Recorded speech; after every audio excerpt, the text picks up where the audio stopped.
Si ce n'était pas le ramadan, j'allais être encore une fois désagréable, très désagréable envers Maurice Sanda Kouyaté, qu'on appelle Ouya Sanda, l'incarnation du mensonge.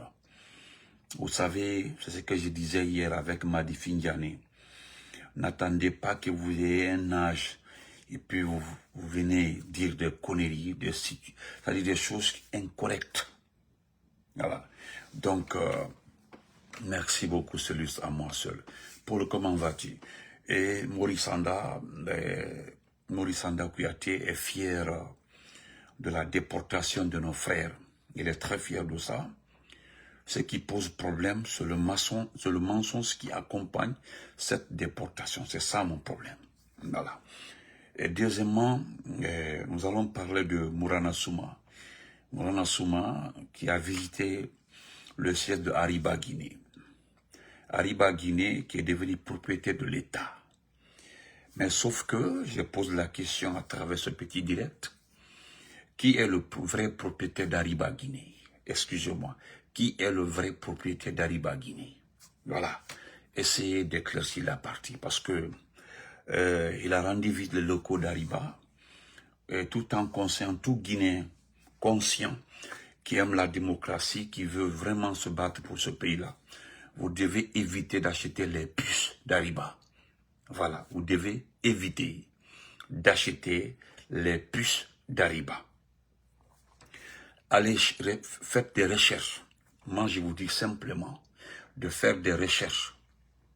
Vous saurez à qui appartient Hariba Guinée. Parce que c'est qu'on vous dit que Hariba appartient maintenant à l'État guinéen. Quel État? Allez-y vérifier. Et c'est deux fois là, n'acceptez pas d'être des simples consommateurs. N'acceptez pas d'être des simples observateurs. Soyez un peu curieux. La curiosité là, je sais que ta curiosité va te créer des problèmes. Non. Nous parlons de communication, des données très importantes. Parce que pour prendre une puce d'Hariba aujourd'hui, on demande toutes vos informations. Une puce d'Hariba.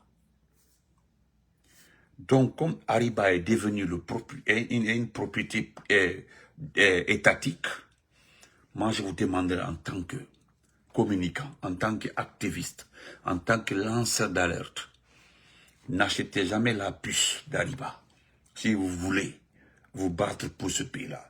Maintenant, si c'est pour une simple communication entre familles, et ça aussi je vous dis, même par erreur, vous communiquez dans le sens d'évoquer le mot couteau, fusil, arme, même dites Finkari Maïra, ou bien Sende Naïra, ou bien Mudjogi Pinka, et autres là, des mots comme ça. La nuit là, on vient vous cueillir comme une mangue et vous retrouver à la maison centrale. Vous n'avez pas vu cette très belle actrice du cinéma, Sherifa, de Kindia, elle s'est retrouvée à la maison centrale. Elle était en tournage. Mais je pense que vous avez les informations pourquoi elle a été arrêtée. Kelagol n'a forcé. Ndiatagol n'a forcé. Djombugol n'a forcé. Voilà. Tout le monde ne peut pas être à la merci du CNRD. On ne peut pas être à la merci des enfants ignorants. Je mets la position. Est-ce quand le prince bon ramadan à toi. Je salue madame les enfants. Bon ramadan à toi. Est-ce quand le prince. Voilà. Faudra comme voiture. Donc, chers compatriotes, Hariba là, vous savez que c'était pour les Sud-Africains. Cette compagnie-là a été négociée par le président et la Cellula Diallo. Au moment où la Guinée était perdue, la puce coûtait combien en ce temps? La Sotelgui, là, on ne voyait plus ça, la Sotelgui. Il y avait Intercell, moi j'avais une puce Intercell. Mais pour aller à Farana, parce que ça ne prend pas à Farana, j'étais obligé de revendre, je ne sais pas si c'était à 400 000 balles, j'ai oublié, j'ai revendu ça à un frère. C'est à l'arrivée d'Hariba il y a eu la décolonisation dans la communication. Voilà pourquoi, quelle que soit la négociation, comment Ariba a été négocié, mais Ariba a changé la vie des Guinéens. Ariba a ouvert les yeux de certains Guinéens. Ariba a été le socle d'ouverture de cette pensée libre, les Guinéens. Ariba. Et ceux qui ont négocié Ariba là, on le vilipende aujourd'hui, hein. C'est M. Selda Diallo, c'est eux là, qui se sont battus pour envoyer Ariba dans ce pays-là. Vous savez, vous aimez, c'est comme Kassori, regardez. Le monsieur est en prison. On dit qu'il a détourné 15 milliards. C'est-à-dire, dans ce pays-là, il y a quelqu'un qui l'avait dit, c'était Gassama Yabi.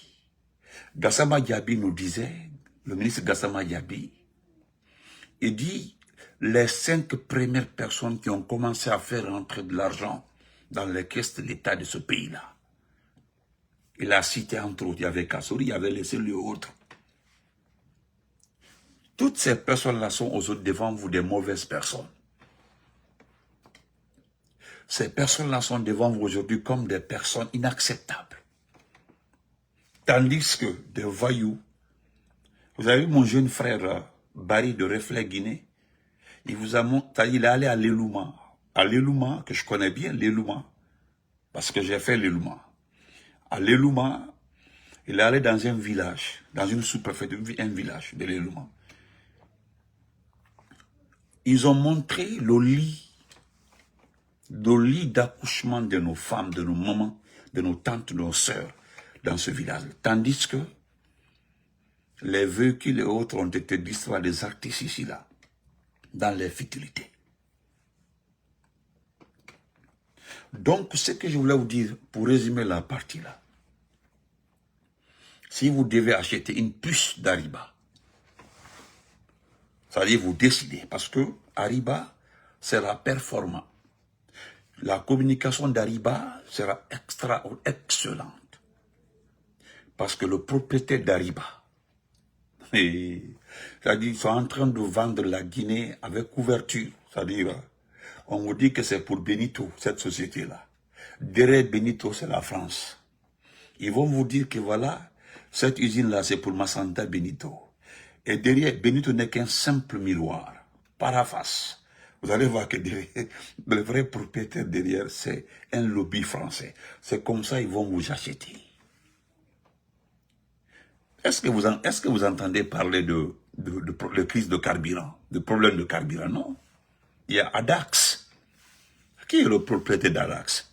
Le fournisseur du carburant en Guinée aujourd'hui. Voilà, ils ont renouvelé son contrat sans appel d'offres. Adax. Allez-y vérifier. Jeune Afrique même a fait cas. C'est une société suisse, svelte. Mais le propriétaire, allez-y voir le nom du propriétaire. Vous comprendrez. Eh, Diamango. Kon watene yila. Yo, ndare seda. Eh. C'est-à-dire le petit là en train de transmettre le pays que les gens ont perdu en 58. Adax, c'est-à-dire on renouvelle le contrat d'Adax. Sans appel d'offres. Baltimore, comment on va dire? Sans appel d'offres. Celui qui fournit le carburant à la Guinée. Et parmi eux, personne ne se demande à combien le baril est vendu à la Guinée. Vous ne demandez pas, hein? Wallah, mon frère Kamara Diop. C'est-à-dire, vous ne demandez pas. Eh, Guinéens, soyez un peu curieux. Soyez des femmes battantes comme mon amour Mariamba.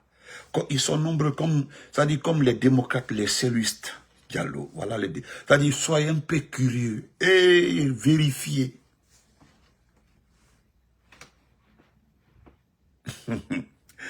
Mais voilà, vérifiez. Vérifiez. Ouri, comment vas-tu? Ouri Kamara, comment vas-tu depuis la Côte d'Ivoire? Vérifiez un peu. Ablaba, comment vas-tu? C'est Adax aujourd'hui qui vous donne le carburant. Adax. On renouvelle son contrat. sans appel d'offres. Et qui est derrière Adax? Allez-y voir le nom. Donc, M. Mourana Souma, le ministre de la Communication et de l'économie numérique, nous connaissons le propriétaire d'Ariba. Ariba, là, n'est pas une société publique. Arrêtez. Ariba, là, je mets quiconque à défi. Si vous êtes sûr que c'est pour la Guinée, sortez les documents. Publiez les documents. C'est comme les biens publics de Amadou Ouriba. C'est-à-dire les documents publics des biens publics d'Amadou Ouriba et de Mandi Doumbouya. Montrez les documents. Moi, c'est pas un débat. Je vous mets à défi. Publiez le document qui fait foi que Ariba appartient à l'État guinéen. Pour l'amour de Dieu, publiez pour les Guinéens, s'il vous plaît. Publiez le document des biens de Mamadi, citez-les.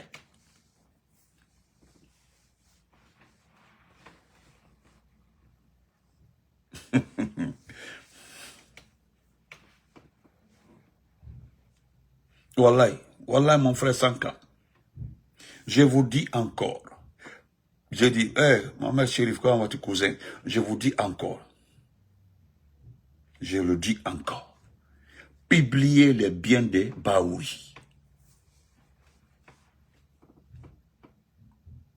Ne t'en fais pas, mon frère Cheikh Mohamed, avec un faux compte là. Tu n'oses même pas afficher ta photo. Donc, restez là. Hein? Vous comprenez? Donc, monsieur Mourana Souma, faut te calmer. Tu comprends? Je le dis encore, je me limite ici. Merci beaucoup, mon frère Barry Mokopoulo. Jean-Claude Gandhi est fondateur d'AWAC et le président de ADAC. Vous comprenez? Voilà ici, si je mens.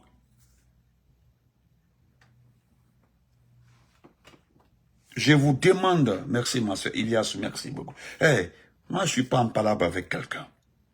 Vous avez vu, même ceux qui insultaient sur nos pages, là, ils évitent de nous insulter maintenant. Quand vous voyez un animal aujourd'hui venir faire un commentaire sur la page de Damaro Benito, Tidjane la puissance et autres là, dit que soit sa sœur est ministre, ou bien son cousin est directeur, ou bien en tout cas, il mange même dans la poste de son cousin. Sinon, personne, comme cet animal qui est en train de tirer chèque. Aujourd'hui, les gens sont passés à autre chose, parce qu'ils ont compris. À travers nous, ils ont compris. Ils nous ont combattus dans les commentaires partout. Ils ont compris que c'est nous qui avions raison. Donc, je me limite ici, Mourana Souma. Débat Mounameni. Je sais pourquoi je parle de ça, monsieur Mourana Souma. Petit Mourana. Parce que d'abord, Dieu a fait que, lorsque j'ai dit que tu es incompétent, moi, c'est qui t'a formé en économie et finance. Parce que tu es un nulard en statistiques économiques. Nulard Nira. Même Mamadi qui t'a nommé là-bas, et à promotion dans la barre, on travaille à l'économie des finances. Sinon, tu es un brouillon. Brouillon, y'a tenir. Un vrai brouillon. Quelqu'un incapable de décrocher, quelque chose avec le FMI et la Banque mondiale. Si j'étais à la place de Madi Doumbé, il me finit de mal chef de quartier de la Guinée. Quelqu'un qui est incapable de, c'est-à-dire incapable de convaincre le FMI et la Banque mondiale. Incapable. Et bah, dit Baouri que tu vois comme ça là. C'est-à-dire nous le condamnons seulement parce qu'il s'est associé au CNRD. Sinon, c'est quelqu'un, il faut le demander.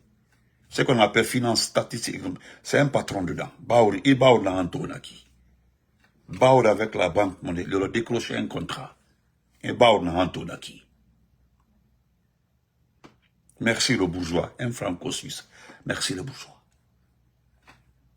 Parce que Nanan Fala, lorsque tu as été nommé, je dis que tu es un vrai. Moi, nous t'avons au temps du président Fakonde. C'est Kassori qui nous a mis en lumière. C'est Kassori qui a fourni beaucoup d'efforts pour qu'il aura formé un peu. Tu es un nulard, un vrai nulard. Et qu'est-ce que tu viens de dire? Que tu ne veux pas que Ariba soit comme Sotelgui. Eh bien, on a Sotelgui tout. Nasotel Guinanaki. C'est parce qu'aujourd'hui, un Oye Guilavogi ne peut pas parler.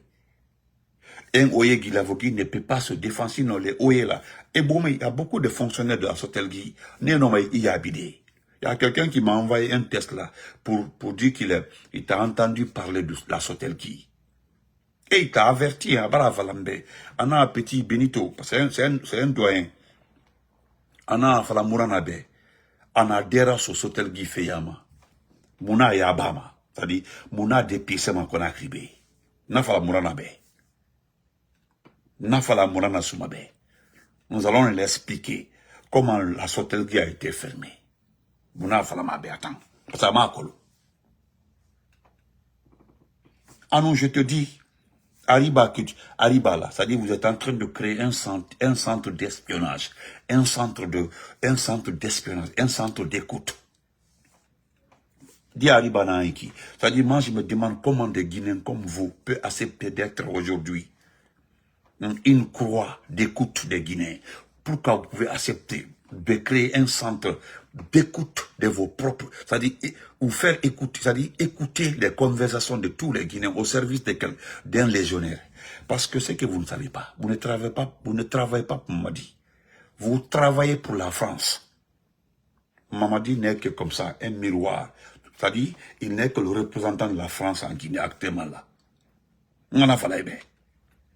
Et les informations que vous vendez là, ce sont des informations qui sont gardées parce que la France veut coûte que coûte revenir en Afrique. Tu as vu comment ils sont en train de tout faire pour encercler le Nigeria, le Niger. Voilà pourquoi le Niger s'est précipité pour aller coopérer avec l'Algérie. Parce que le Niger a compris. Parce que maintenant, la Côte d'Ivoire, il y a le Bénin. Même certains pays de l'AES là, de Mali. Aujourd'hui, ça ne va pas. Le Niger est, à tout moment, ça peut chuter. Le Niger. La France maintenant veut revenir en Afrique par la force. Par la force. Nous sommes foutus. Je suis d'accord, mais travaillez pour écouter vos parents, vos propres frères. Il n'en a pas ici. Parce qu'il y a beaucoup de Guinéens là. Et ça m'a dit Ariba fait. Ils vont rentrer dans la fête d'Ariba là. Les gens vont se faire enlever en pleine journée qu'on a cribé. Mais à Thomas, moi je le dis à l'avance. Vous allez compenser en avance. Voilà ce que Benito disait. Parce que Hamid n'en a fait qui. Ce que les Guinéens savent. C'est à cause de ça que j'ai demandé, en début de débat, j'ai demandé aux Guinéens, et Allah, de regarder un peu, parce que je pense, Adraman avait fait une plume par rapport à ça. Je pense au futur président. Le futur président de ce pays-là. Et je pense à lui. Je pense au futur président. Et je pense au futur président, parce que lui, là, il est foutu. Il faut des gens, des Guinéens patriotes, pour préparer la mentalité du futur président, qu'il soit démocratiquement élu ou pas. Parce que d'abord, nous sommes obligés de passer par une phase irrégulière aussi, parce qu'il y aura le type là, avec un coup d'état, il va partir. Vous avez écouté le Maboul, l'ancien Abouyaté, qui vient de parler d'élections législatives. Il y a eu des perdants. Donc, Morana Souma, il faut te calmer. Parce que, hey, je te mets en défi. Vaurien n'ira. Ta vidéo a été partagée de plus de 10 000 fois. Il a fallu bolover, il y a la vidéo. Des étrangers, lorsqu'on a dit, voilà le ministre guinéen des Finances, la façon, mieux toute. Ah, j'ai des amis qui m'ont demandé. Des amis qui m'ont demandé. Des amis qui m'ont demandé. Chaque moment, tu me demandes que je parle tous les jours et quelle est l'utilité de mon combat. Voilà une question bête, animale. Tu me demandes l'utilité de mon combat. Les Nelson Mandela ont fait plus de combien d'années au pouvoir. Moi, je pensais que tu as été à l'école. Je pensais que tu as été à l'école. Si tu manges dans la poche de Mamadi, dis-moi, vas-y. Ça pose. Moi, je l'ai tout le temps dit. Je ne suis pas égoïste. Ceux qui gagnent leur vie avec Mamadi, gagnez là, mais foutez-nous la paix. Ce que nous avons dit. C'est ce que nous... Moi, là, pardon. Moi, là, arrête, il va te manquer de respect. Moi, là, arrêtez, pour ne pas qu'il te manque de respect. C'est des gens, c'est un faux compte. Si tu es sûr, là, mets ta photo. Parce que si tu mets ta photo, je vais récupérer ton compte après. Et tu verras la suite. Tu ne me connais pas, hein? Tu ne me connais pas. Je te dis, je l'ai tout le temps dit. Demandez aux premières personnes qui m'ont insulté sur Facebook. S'ils l'ont fait 2 ou 3 fois. Moi, je règle mes comptes. Moi, là, je règle mes comptes. Je suis un petit de mamou. Je règle mes comptes. C'est moi, là, il n'y a pas fils Abilillah. Tu me fais, je paye. Ah, tu as fait, je te paye. Je te fais payer, dis-moi. Ah, donc, pourquoi je parle de faux comptes là? Si tu es un garçon, il faut mettre ta photo. Et que moi, j'arrive à récupérer ta photo. Mais t'es fini. Vous pensez que... Tu n'as rien compris, hein? Si tu es un garçon, mets ta photo. Mbaba dit la photo, ta. Tu comprends, non? Tu comprends ta photo. Donc, chers compatriotes, je pense que vous m'avez compris. Évitez Haribala. Nous allons parler du premier point avec Ouyasanda. Ouyasanda, qui s'est mis devant la déportation de nos parents, de nos frères. Vous l'avez écouté dans cette vidéo. Pourquoi je dis Ouyasanda? Voilà pourquoi nous avons raison quand je parle de Ouyasanda. C'est-à-dire, il y a ces filles, ces enfants qui ont appelé une fois là, un communicant pour dire que non, pardon, il faut arrêter de dire à mon papa Ouyasanda, Ouyafola. C'est-à-dire, ces enfants demandent qu'on arrête de dire que leur papa était menteur. Ah! Ton père était menteur. Et à chaque jour, les gens prouvent que c'est un menteur. Et qu'est-ce que le monsieur a dit dans la vidéo? Ça, c'était en Allemagne. Parce que vous ne verrez nulle part. Voilà, tu m'as envoyé ta photo en Messenger, non? On verra la suite. Ne dites rien, il m'a envoyé sa photo. Vous avez vu que c'est un garçon, il dit qu'il m'a envoyé sa photo. Je vais aller sur ton compte, je vais vérifier. Après, tu raconteras ça à tes petits-enfants. Ne le café là. Donc, Maurice Sanda, ces enfants disent qu'on l'appelle Ouyafola. Qu'on a arrêté de Ouyafola. Dans une vidéo, il le dit clairement. Ça, c'était en Allemagne. Selon lui, il était avec le directeur général des Guinéens établis à l'étranger. Voilà, vous avez vu le directeur général des Guinéens établis à l'étranger. Regardez quelqu'un, un chiffon, qui avait casque même sur sa tête. Là. Regardez un individu, qui n'est même pas bilingue. Quelqu'un qui est... La diplomatie, là, pour être diplomate, là, au moins, au minimum, tu dois comprendre 2 langues internationales. Au minimum 2 langues. Au maximum maintenant, mais au minimum 2 langues. Minimum. Mais celui qui est chargé des Guinéens établis à l'étranger ne parle que le français. C'est tout. Et puis c'est un parent à lui.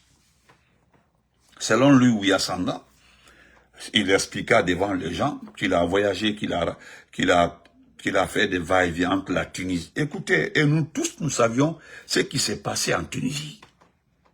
L'affaire de Tunisie, là, c'était lié à quoi? Parce que c'est pas comme aux États-Unis où une question migratoire ou non, c'était une question une tragédie qui s'est passée en Tunisie. Les Africains étaient en détresse, en Libye également. Vous comprenez? Donc, qu'est-ce qui s'est passé? Lui, il dit que il a plus de 20 000 Guinéens ont été transportés de la Tunisie vers la Guinée. Entre Dieu et vous, c'est le ramadan ça. Vous avez vu 20 000, on parle de 20 000. Hein? Nous n'avons vu Moussana que 2 fois. Un convoi de la Tunisie et un convoi je ne sais pas si c'est la Libye. Mais lui, il dit qu'il a transporté 20 000 Guinéens. Et puis ce qui est honteux dans tout ça là, Guy, c'est comme en voiture. Il le dit clairement sans se gêner que la Guinée a besoin de main d'œuvre. C'est ce qui me fait mal. Nous avons besoin de main d'œuvre. Eh Dieu. Dans mon propre quartier en Guinée, je peux citer plus de 100 chômeurs dans mon propre quartier. En Guinée, dans mon propre quartier, je peux citer, j'ai dit plus de 100 chômeurs. Mais c'est Ouyasanda. Des jeunes là viennent se regrouper au Carrefour SOS. Sont tous chômeurs. il y a des diplômés dedans. Il y a ceux qui ont fait des écoles professionnelles, qui ont leurs diplômes. Il y a certains qui font mototaxi. 90% de ceux qui font mototaxi en Guinée, là, la plupart sont des diplômés. Ils ont un petit diplôme. Moi, ça dit, essaie de faire un sondage. Si ce n'est pas de l'égoïsme, si c'est pas... Et puis d'ailleurs, vous rapatriez qui? Hein? Vous rapatriez... Ceux qui sont rapatriés, là, allez-y écouter. Dans quelle langue ils s'expriment. Et, je dis, même dans mon quartier à Kankan, la briqueterie à Kankan, on connaît les cafés, je peux sortir plus de 50 jeunes sommeurs. 50 jeunes sommeurs à Kankan briqueterie, Nekele, dans la bord. Oui, merci. Le chargé, voilà, le chargé des Guinéens établis, c'est Djemori Kouyaté. C'est ton parent. C'est-à-dire le directeur général des Guinéens établi à l'étranger. C'est ton parent. Djemori Kouyaté. Un chiffon. Langue qu'il est en Wolof. Qu'il est. Et pourquoi tes enfants là se battent ici qu'on arrête de dire à leur papa qu'il est menteur? À la Tebalaro. Que tu as fait partir 20 000 Guinéens. Donc les 20 000 Guinéens ont emploi. Nous, on peut rappeler la communauté internationale. On peut rappeler, bon, l'Allemagne aussi, c'est parce que c'est le seul pays où on extrait les gens, hein, le seul pays par là-bas. Sinon, moi, je peux te dire, le premier groupe, le groupe que tu as envoyé en Guinée, là, de la Tunisie, là, les gens là ont été promis, mais qu'un jeune parmi le groupe là vient me dire qu'il a reçu ce qui a été dit. C'est le ministre des Affaires étrangères. J'ai dit, le monde entier avait vu ça. Le groupe là avait reçu une promesse. Et devant le monde entier, les rapatriés là, ceux qui ont été rapatriés, parce qu'ils n'ont pas été extradés, ils ont été rapatriés. Parce que la Tunisie, il y a une situation de détresse. Et ceux-là ont été accueillis. J'ai même vu Mamadou a pris un enfant comme ça, il a mis sur la épaule, comme s'il y avait beaucoup d'amour pour les enfants. Hein? Nous avons vu ça. Et je me rappelle aussi que le groupe tunisien là avait commencé à manifester. Ils ont manifesté un jour, deuxième jour, il y a eu gaz lacrymogène. Maintenant, si tu me dis que toi, tu as fait partir 20 000 Guinéens, et puis tu regardes les gens pour dire que tu as besoin... Attendez, je pense que j'ai pris la vidéo chez M. Keita. Attendez, j'ai la vidéo ici, attendez. Les gens ils vont t'écouter. D'écouter, attendez. Le mot lui écouter. Il est le cas fort. Attendez, moi je n'invente rien. Attendez, où est la vidéo là même? La vidéo même l'a mis. Voilà. Tout ça, voilà. Attendez. Excusez-moi, nous allons écouter ensemble. Pardonnez-moi. C'est le Ramadan, c'est le rupture qu'il était. Attendez. Nous avons besoin des Guinéens. Nous avons besoin de la main d'œuvre. Ça veut dire que si on nous dit de venir, de nous rapatrier des Guinéens, nous sommes contents. Nous sommes contents. La preuve, je suis avec le directeur général des Guinéens établis à l'étranger. Le premier coup que nous avons fait, c'est que moi-même, je suis monté dans l'avion pour aller chercher des Guinéens. Vous avez dû voir les images. Des Guinéens en Tunisie, en Algérie, moi-même. Et ce pont a continué. Nous sommes aujourd'hui à près de 20 000 Guinéens que nous avons rapatriés, ramenés dans notre pays. Yeah. Donc il n'y a aucune volonté de ne pas le faire vis-à-vis de l'Europe. Nous avons besoin des Guinéens. Nous avons besoin de la main d'œuvre. Ça veut dire que si on nous dit de venir, de nous rapatrier des Guinéens, nous sommes contents. Nous sommes contents. La preuve, je suis avec le directeur général des Guinéens établis à l'étranger. Le premier coup que nous avons fait, c'est que moi-même, je suis monté dans l'avion pour aller chercher des Guinéens. Vous avez dû voir les images. des Guinéens en Tunisie, en Algérie, moi-même. Et ce pont a continué.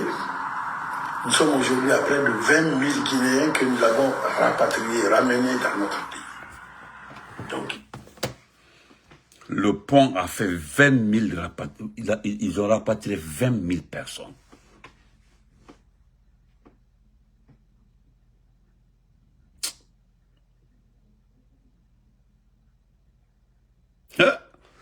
Non. Le gars là, c'est un vrai sorcier. Ça dit, quand on te dit le sorcier dans ta maison là, le sorcier, ce gars là, c'est un vrai sorcier. Ça, c'est la sorcellerie. C'est de la sorcellerie. C'est de la sorcellerie, ça là. J'ai vu un jeune communicant de CNRD, le même Tato de Porto. Tato de Porto a fait une vidéo contre, il n'a pas fait. C'est-à-dire, non, c'est pas la peine. Alba faut Kosuba et la Bona, à l'été. Est-ce que le nombre de Guinéens vivant en Algérie, plus le nombre de Guinéens vivant en Tunisie, est-ce que peut atteindre 20 000 personnes? Je ne crois pas. C'est-à-dire le nombre de Guinéens vivant en Algérie, le nombre de Guinéens vivant en Tunisie, tu fais la sommation, ne peut pas atteindre 20 000 personnes. Et si lui, il a fait rapatrier plus de 20 000 personnes, et pourquoi aujourd'hui il y a plus de 2 000 personnes qui vivent en Algérie, il y a plus de 3 000 en Tunisie? Non, oui. Non. Ce que nous avons fait à Dieu dans l'affaire de Mamadi Doumbouya là. Ah, Foni ala Kambaro. Foni ala Kambaro. Parce que même avec ICE aux États-Unis ici là, il y a des jeunes qui ont été arrêtés ici avec ICE. J'ai même vu une vidéo, je suis en train de vérifier. Et voilà, j'ai oublié 20 000 avec 2 avions. Merci beaucoup mon frère Sangouya. 20 000 avec 2 avions. Merci. Tellement, les enfants de Ouyasanda, tellement que votre papa ment. C'est-à-dire, il a parlé de 20. Et nous l'avons vu 2 fois. 2 fois, parce qu'il dit que les gens ont vu les images. C'était 2 fois, 2 transports. 2 transports. Il dit que le pont a continué. 20 000 personnes ont été, qu'ils ont besoin de main d'œuvre. En Guinée aujourd'hui, il y a tellement de sommaires en Guinée. Et la Guinée, sommaire de la Guinée. Et il y a des sommaires en Guinée, il y a des sommaires, des bras valides, des costauds. Aussi nous, et puis avec un Français raté, regardez comment il s'exprimait devant la communauté internationale. Son français est décousu. À l'embarras. Bon Dieu. Et puis avec ça, ce que je m'en vais dire à ces différentes familles. Hein? Non, oui, c'est ça, M. Keïta. C'est la vérité. Merci, M. Keïta. C'est plus que le nombre de Guinéens vivant en Belgique. C'est la vérité. Parce que, jusque-là, pendant l'élection présidentielle, là, c'est vous qui l'avez dit, hein, qu'il y a plus de combien de 1000 votants. Moi, je suis allé sur la statistique de Djenab Touré. Djenab Touré, qui est chargé des élections, qui avait sur sa liste des Guinéens capables de voter, des Guinéens à l'âge de voter. En Algérie, c'était plus de 1200 et quelques Guinéens. C'est Djenab Touré qui l'a écrit, pas moi. Et des Guinéens en âge de voter en Tunisie, c'était plus de 2000. Mais si toi, tu as rapatrié 20 000 personnes, combien vont rester dans les deux pays là? Nkouya yeni. T'as dit, bah, Kouya fola. Eh, je l'ai tout. Je dis, Nkafo.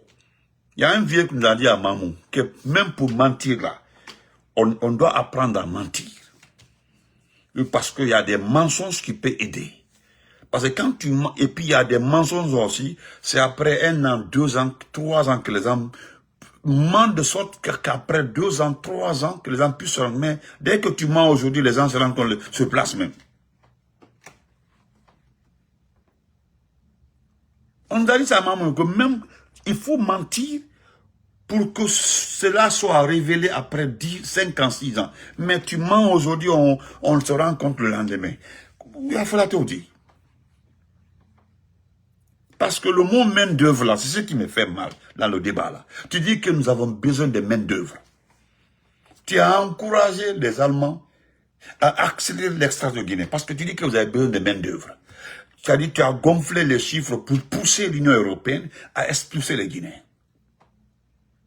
Parce que qu'est-ce que tu te dis? Que ce sont les Guinéens vivant à l'étranger aujourd'hui qui peuvent combattre Mamadi. Ce n'est pas les Guinéens vivant à l'intérieur du pays. Parce qu'en Guinée, tu n'es pas piloté pour combattre Mamadi. Donc, à savoir aussi, c'est-à-dire votre voulu aujourd'hui là, qu'on rapatrie tous les Guinéens vivant à l'étranger, qu'on rentre en Guinée. Et ça, c'est terminé, c'est fini maintenant. Je vais terminer par ça là. Je vais m'adresser à la population de Sigiri. Hein? Vous avez reçu Ibrahima Kaloulou, le ministre de l'administration du territoire. Je vais terminer parce que je reviendrai sur Badra Koné, le petit CDN de Matam là, le petit Badra Koné.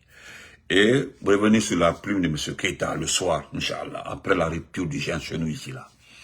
Voilà, parce que actuellement là, les Souma, les Keïta, le So, ils voient très mal la nature. Ils voient en 4 le soleil. Donc, Ibrahima Kaloulou est parti vous narguer. Al-Kakame. Vous savez, normalement, il devait s'exprimer en français. Parce que la population, je dis, mais la population, 50 000 Guinéens entre Algérie et Tunisie, sans parler de la Libye et Maroc. Moi, je suis un... Ah, merci beaucoup. Ah, vous avez vu, hein? D'accord. Monsieur Ibrahima Kaloulou s'est exprimé dans sa langue maternelle. D'abord, ce qui n'est pas normal. Vous avez vu, non? C'est pas normal. La préfecture de Sigiri aujourd'hui, je dis bien à Sigiri, si vous calculez, vous vérifiez, il y a plus de 15 000 Peuls qui vivent à Sigiri aujourd'hui. 15 000 Peuls. Vous allez vérifier si on prend l'ensemble des forestiers. Il y a plus de 20 000 forestiers. Plus de 20 000 forestiers à Sigiri. Et Sigiri, c'est une ville peuplée entre 80 et 100 000 personnes. Et les étrangers, c'est parce que c'est lui qui le dit. Parce qu'il y a plus de 5 à 6 000 Soussous à Sigiri. C'est lui qui qualifie les autres ressortissants, les autres des autres régions d'étrangers à Sigiri. Vous comprenez? Et ce qu'il vous dit là, Allo Sigiri Kalmbara Farnyama Kounou. Oh, je me suis trompé, M. Keïta, je me suis trompé. Eh, Astafoula. Astafoula. Hier là, Allo Sigiri Kal. Je salue les vrais communicants de Sigiri. Bibi ten aïbadema mon anébi al défendu là.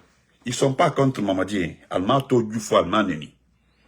Al koule quoi le Sigiri koloro. Kosika Sigiri Nakanda. L'environnement de Sigiri. Al kaoulema. Mais Ibrahima Kaloulou est parti vous faire croire que le gouvernement n'est pas au courant de l'arrivée de ces peuplés là à Sigiri.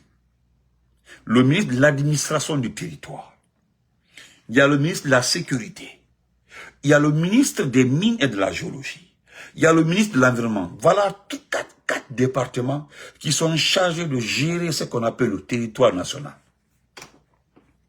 L'administration du territoire, le ministère des mines, le ministère de l'environnement, le ministère de la sécurité, ou le Sargini Komenka. Et vous pouvez dire à un illettré que les Peuplés là ont sauté Conakry, le port de Conakry, pour tomber à Sigiri, comme Otate. Que les camions là, c'est-à-dire les camions remorques là, que les Peuplés n'ont pas été chargés au port de Conakry pour les envoyer à Sigiri, comme Omake. Que les Chinois qui sont présents sur le terrain n'ont pas de contrat. Ils n'ont pas de contrat, ils n'ont pas de permis d'exploitation. On peut dire à un illettré que ces Chinois-là sont des Guinéens. Donc ils ont le droit de venir tomber dans les champs des gens et puis exploiter. Attendez. C'est la vérité. Il dit que Ibrahim Kelly a insulté la population de Ségri. Aujourd'hui, on vient pleurnicher pour quoi? Une compassion. Où il y a fort qu'avant le passage à Ségri, qu'on dit à tes camis. Oui, c'est vrai. Les rivières de la Haute-Guinée, là, parce que la savane est arborée et arbustive. Donc, il a dit seulement l'eau est propre, en tout cas visiblement propre. Ma fallait attaquer des microscopes là, des microbes là, mais quand même, apparemment, il va attaquer vraiment à Djibouman. Il a mis avant l'eau de Ségri de Mandiana, il va attaquer à Douman. L'eau est une eau douce. Même si l'eau n'est pas salée, l'eau goûte dit la main, on le dit comme ça. Il a mis un amour, maman dit mais Douman. Parce qu'il a goûté dit là-haut. Mais dit Douman balé. Mais aujourd'hui, on ne peut pas boire. Et tu sais, même il va coloncer, même un puits, il va s'insigrimbi, il dit, il dit bourriaro. Donc lui, il vient vous faire croire qu'ils ne sont pas au courant. Mais même moi, je me remets d'ici. Aïota, Ayamina. Jusqu'à là, ils n'ont pas libéré vos défenseurs. Vous avez vu que la question a été posée, ils n'ont pas pu répondre à la question là. Ali Cham, comment s'appelle le jeune, le porte-parole, et le secrétaire, où ça va, ben, le Mabla. Où est Ali, on dit Ali Cham est en résidence surveillée. Et pourtant, ce qui se passe à Ségri là, c'est le travail. Laissons tous les départements. Normalement, c'est le travail de 2 départements. Pas de moindres. Hein. L'administration du territoire et de l'environnement. Normalement, aujourd'hui, Ibrahim Kelly devait être avec la ministre de l'Environnement à Ségri. Mais elle est à Conakry. Elle s'en fout. C'est comme si ça ne concerne pas son département. Hein. C'est comme si ça ne concerne pas son département. Ce n'est pas son problème. Et pourtant, ça concerne son département, l'environnement. Et lui, Ibrahim Kelly, l'administration du territoire. Vous ne pouvez pas occuper un espace dans ce pays-là sans que le département de l'administration te soit informé. Donc, on fait Ségri Kaol, c'est des gens qui ont fini leur vie. Hein. Vous l'avez vu, non? Akumakambe, problème. Ibrahim Kelly, aujourd'hui, il va vers les 70 ans. Il a entre 70, en tout cas, 70 ans seront. Il a 70 ou plus de 70 ans. Il a fini sa vie. Actuellement là, c'est quelqu'un qui a été repêché par Mamadi, par l'ethnocentrisme. Aujourd'hui, toute sa famille est à l'étranger. Il a fait partie de toute sa famille. Les gens là ont fait nommer leurs cousins, leurs neveux, leurs fils dans les ambassades pour quitter le pays en cas de problème. Aïwolo. S'il y a problème, c'est pour Ségri. S'il y a solution, c'est pour Ségri. C'est entre vous. Moi, je ne dis pas de ne pas trouver une solution. Hein. Je ne dis pas de ne pas trouver une solution. Mais trouver la solution et puis bonnement. Aïba négocier dans la pagaille. Vous piétinez les principes et autres. Aïma coubra ça. Parce que c'est l'existence de Ségri même qui est mise en cause. L'existence de Ségri. Parce qu'à l'état long, quand il y a l'or même, c'est-à-dire les villas qui sont construites à Ségri, là, où l'on est hors les camps. Non, parce que que même quand tu veux faire un bâtiment là, le plan d'un bâtiment, quand il va donner une crise, qu'on voit de l'or. Donc, l'on de ils vont venir un matin comme ça, non? Il faut renverser Ségri comme ça pour récupérer l'or, après reconstruire. Et d'accord. Donc, on se reprend le soir. Nous allons parler aussi d'une plume concernant la fille Chérif qui a été l'actrice Chérif. Il y a des informations concernant moi j'appelle ça un enlèvement. Voilà, c'est pas lié au cinéma, pas lié à la tenue, voilà. Je sais qu'elle ne pourra pas parler, mais il y a des gens, des proches, ceux qui connaissent très bien la fille là. Je parle pas de sa famille, hein, mais des gens qui connaissaient à un moment là qu'elle était menacée. Il y avait des dragues de la part de certains éléments des forces spéciales, de certains même membres du gouvernement. L'avaient draguée, on va commencer à l'approcher, mais ça marchait pas. Il voulait faire carrière dans sa bord. Il y a beaucoup d'explications. Hein. Oura fait un de l'explication. Hein? Donc, merci et bonsoir à tout le monde. On se reprend le soir.